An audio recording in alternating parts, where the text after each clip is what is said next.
She was Hollywood's most enigmatic star, a woman whose beauty could stop traffic and whose tempestuous love affairs made headlines around the world. Ava Gardner lived a life that seemed straight out of a movie script.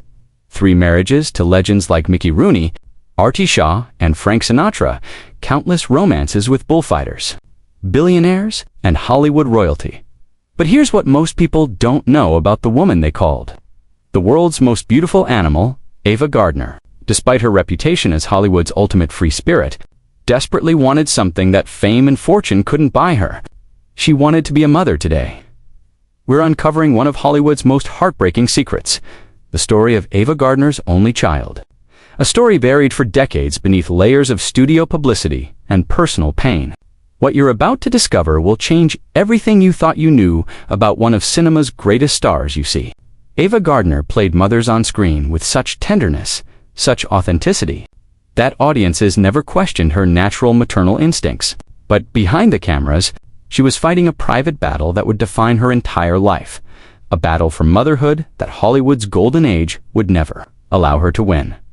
But before we dive into this incredible story, make sure to hit that subscribe button and ring the notification bell, because we're about to reveal secrets that Hollywood tried to keep buried forever. And trust me, this story has twists that will leave you questioning everything you thought you knew about the studio system. To understand this story, we first need to understand where Ava Gardner came from, because her humble beginnings shaped everything about her deepest desires.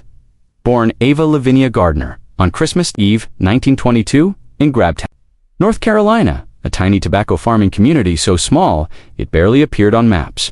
She was the youngest of 7 children in a family that barely scraped by during the Great Depression. Her father, Jonas Bailey Gardner, was a sharecropper who struggled to feed his large family. Her mother, Mary Elizabeth Molly Gardner, took in washing and sewing to help make ends meet. The Gardner children grew up knowing what it meant to go without shoes, without enough food, without the security that comes from financial stability. But here's what's crucial to understanding Ava's later desperation for motherhood. Despite their poverty, the Gardner family was incredibly close. Ava's mother was the backbone of the family, a woman who sacrificed everything for her children. This image of maternal devotion became Ava's ideal, the standard by which she would measure herself for the rest of her life. When Ava's father died of bronchitis in 1938, when she was just 16, the family was devastated both emotionally and financially. But it was watching her mother's grief, seeing how a woman could love so deeply and lose so completely, that first taught Ava about the price of loving someone with your whole heart. At Atlantic Christian College, where she studied briefly on a secretarial scholarship, Ava was known as shy, insecure about her accent, and desperate to fit in with the more sophisticated girls from wealthy families. But even then, friends remember her talking about her future, not about becoming famous, but about having a family, about giving her children the stability she'd lost. Fate, however, had other plans. In 1940, her brother-in-law, Larry Tarr, took some photographs of 18-year-old Ava and displayed them in his photography studio window on Fifth Avenue in New York City. Those photographs caught the eye of Barney Duke, an MGM talent scout who was walking by. Within months, this barefoot country girl was signing a 7-year contract with Metro for $50 a week, more money than her entire family had ever seen. Here's the thing about Ava that the studio publicity machine never revealed. Behind that sultry, confident exterior was a woman who felt like a fraud, who never believed she deserved the success that came her way. When Ava arrived in Hollywood in 1941, she entered what was essentially a beautiful prison. The MGM studio system controlled every aspect of their stars' lives, what they wore, where they went, who they dated, and most importantly, for our story, when and if they could have children. Louis B. Mayer, the tyrannical head of MGM, famously said he wanted his female stars to be like family. But what he really meant was that he wanted to control them like property. Female stars were expected to be available for filming at all times, and pregnancy was seen as a breach of contract. Ava was immediately enrolled in MGM's charm school, where she learned to walk, talk, and act like a movie star. But she never lost that deep-seated insecurity, that feeling that she was just a poor girl from North Carolina playing dress-up. She famously said later, "I was never an actress. None of us kids at MGM were. We were just good to look at." But more than that, she was a woman who craved genuine love and, above all, wanted to create the stable family life she'd lost as a teenager. Her early roles were small. She was essentially eye candy in films like H.M. Pullum-esque and Kid Glove Killer. But even in these tiny parts, when she had scenes with children or family situations, something special happened. The camera captured a warmth, a maternal quality that seemed to come from somewhere deep inside her. Her first marriage to Mickey Rooney in 1942 seemed like a fairy tale. She was 19, he was 21, both were MGM stars, and the studio publicity machine went into overdrive promoting the romance. But the reality was far different. Mickey was already a major star, with a notorious reputation for womanizing. Ava was naive, inexperienced, and desperately hoping that marriage would give her the security and family life she craved. The marriage lasted barely a year, but it taught Ava a harsh lesson about Hollywood marriages. There were often publicity stunts that left real emotional casualties in their wake. After her divorce from Mickey Rooney, Ava threw herself into a series of relationships that made headlines but left her feeling more empty than ever. There were affairs with Howard Hughes, the eccentric billionaire who was obsessed with her, and Victor Mature, the muscle-bound leading man. But it was her relationship with bandleader Artie Shaw that seemed to offer real promise. Shaw was intellectual, sophisticated, a man who read philosophy and collected art, everything she felt she wasn't. When they married in 1945, Ava hoped she'd found not just a husband, but a teacher who could help her become the cultured woman she thought she needed to be. Shaw encouraged her to read, to study, to expand her mind. But Shaw's intellectualism came with a cruel streak. He often made her feel stupid, inferior, like a beautiful object rather than a thinking human being. He would publicly correct her grammar, mock her accent, and make her feel ashamed of her humble origins. Years later, Ava would say about Shaw, "He wanted to make me over completely, change everything about me. But I wasn't smart enough for R.T. Shaw, and I wasn't dumb enough for Mickey Rooney." Here's where our story takes its first tragic turn. During her marriage to Shaw, Ava suffered her first miscarriage. The loss devastated her, but she kept it private. As was expected of Hollywood stars in the 1940s, friends who were close to Ava during this time said the miscarriage changed her profoundly. She became obsessed with the idea of motherhood, talking constantly about wanting children, about proving she could be the kind of mother her own mother had been. The marriage to Shaw ended in 1946, but the pain of losing that pregnancy stayed with her. She began drinking more heavily, taking more risks, throwing herself into dangerous relationships as if she was punishing herself for failing to become a mother. And then, in 1948, she met the man who would become both the great love of her life and the source of her greatest heartbreak, Frank Sinatra. Their affair began while she was filming The Killers, the movie that would make her a major star. Frank was still married to his childhood sweetheart, Nancy Barbato, with whom he had 3 young children. But the attraction between Frank and Ava was immediate and overwhelming. This wasn't just another Hollywood affair. This was a love story that would consume them both, destroy marriages, create scandals, and ultimately lead to the most tragic chapter in Ava Gardner's life.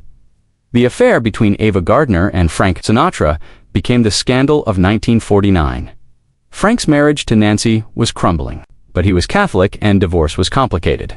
Meanwhile, Ava was ascending to superstardom, with The Killers establishing her as a major box office draw. The press had a field day with their relationship. Headlines screamed about the love triangle and Hollywood's hottest scandal. Frank's fans, particularly his female admirers, were devastated that their crooner was leaving his wife and children for a sultry movie star. But here's what made the situation even more complicated. Frank's career was in serious decline. His voice was failing, his recording contract was in jeopardy, and his movie career had stalled. Some people blamed Ava for Frank's problems, saying she was a distraction that was destroying America's favorite singer. Yet despite all the external pressure, those close to the couple said their love was genuine and intense. They fought passionately and loved even more passionately. Frank would serenade her with private concerts, and Ava would support him through his darkest professional moments. In early 1950, something happened that would change both their lives forever. Ava discovered she was pregnant with Frank's child. For Ava, this pregnancy represented everything she had ever wanted. Finally, she would become the mother she dreamed of being. Finally, she could give Frank the child that might heal the guilt he felt about leaving his own children. Friends who knew her during this time said Ava was transformed by the pregnancy. She stopped drinking, started eating healthfully, and talked constantly about the future she and Frank would build together with their child. Frank was in the process of divorcing Nancy, and Ava believed that their baby would finally give them the family they both wanted. She began making plans, looking at houses where they could raise their child.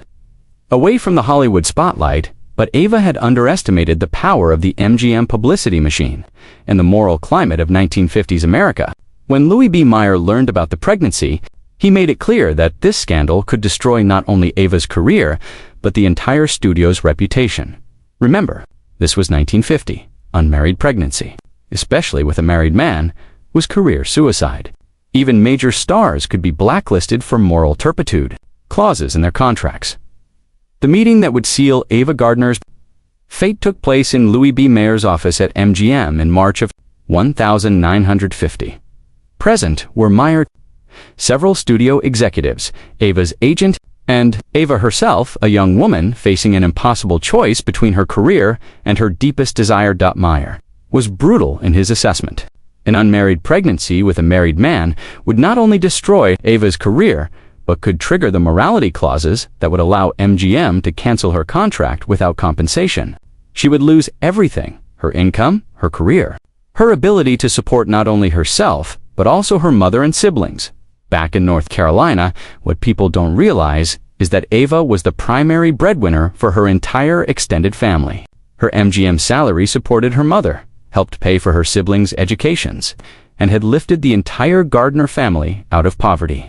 Losing her contract wouldn't just hurt her, it would devastate everyone she loved. But here's what makes this story even more heartbreaking.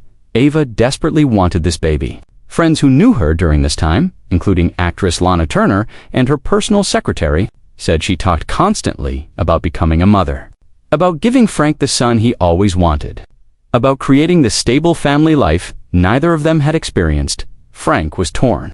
His own career was hanging by a thread. His divorce from Nancy was getting uglier by the day, and he knew that a scandal of this magnitude could finish him professionally. But friends said he also wanted the child and was devastated by the pressure Ava was facing. According to multiple biographers and sources close to the situation, Ava made the agonizing decision to terminate the pregnancy.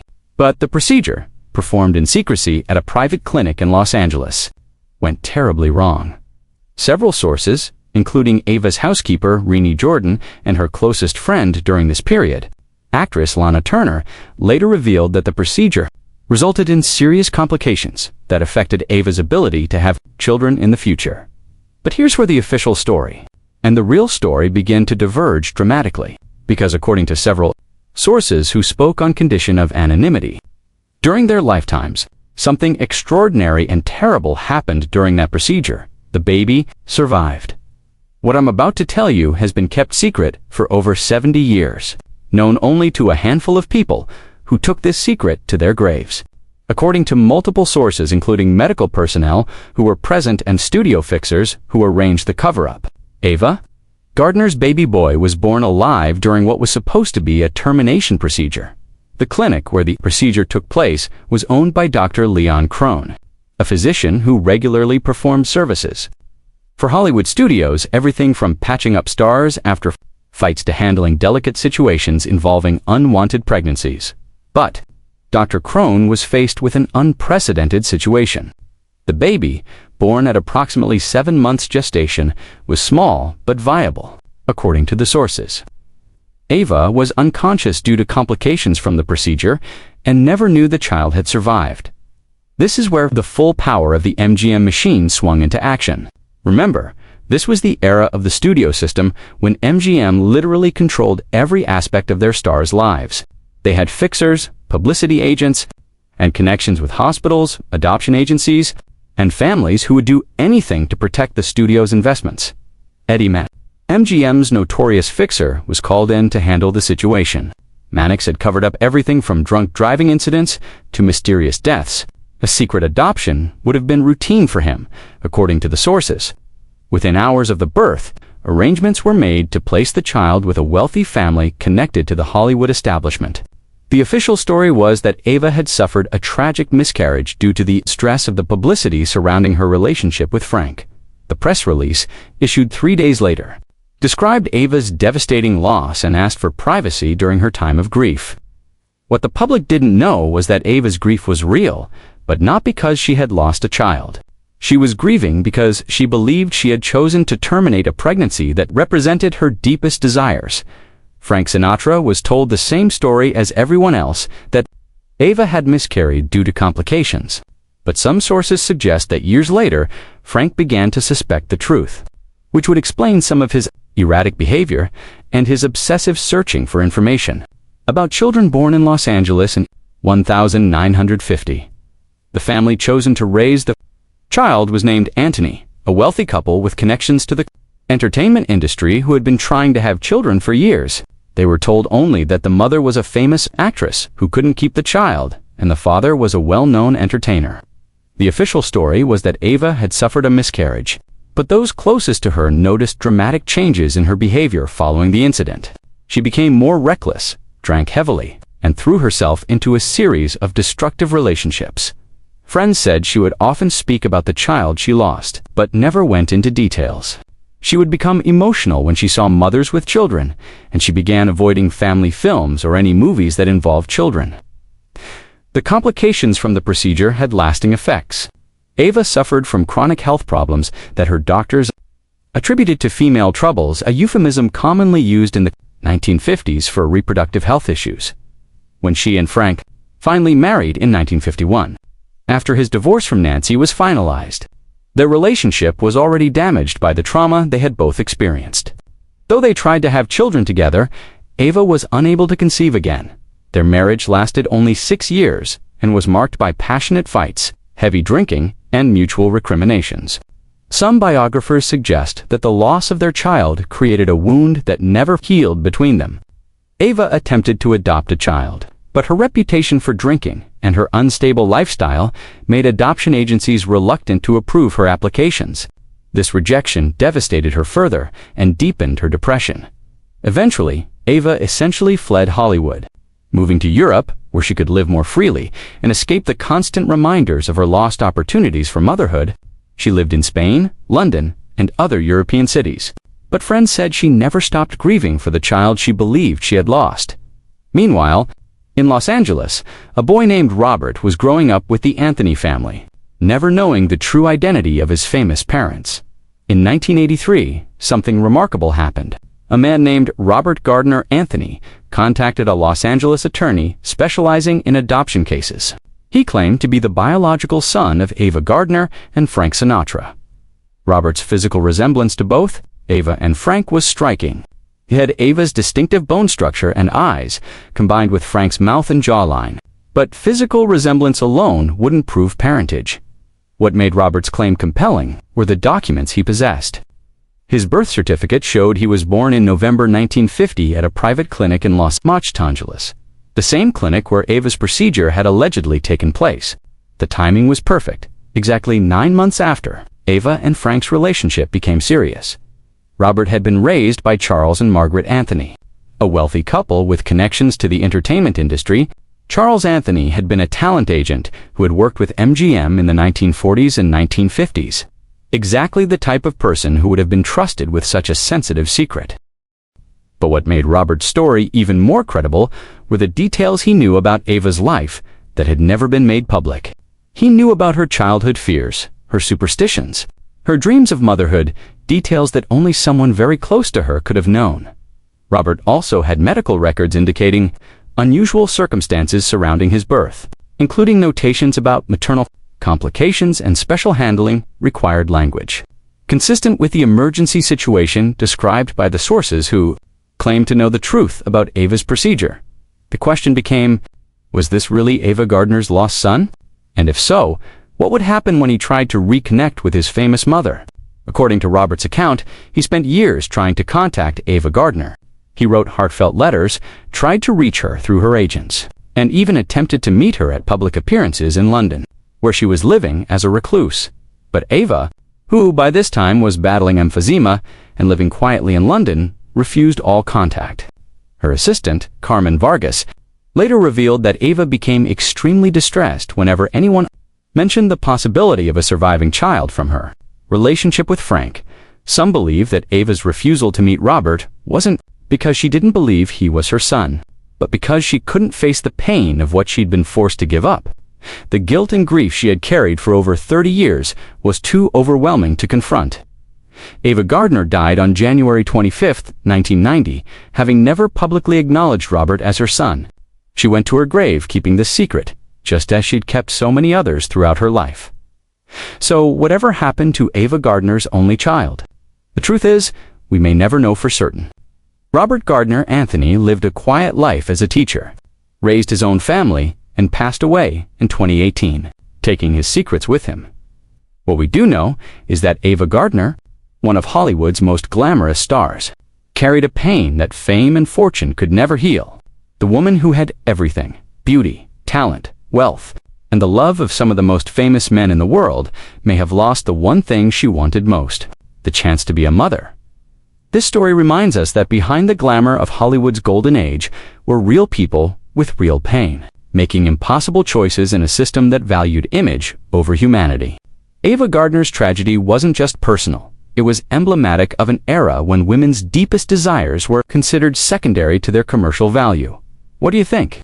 Do you believe Robert was truly Ava Gardner's son? Let me know in the comments below. And if these hidden Hollywood stories fascinate you as much as they do me, make sure to subscribe and hit that notification bell. Until next time, keep questioning the official story, because the truth is often more heartbreaking than the legend.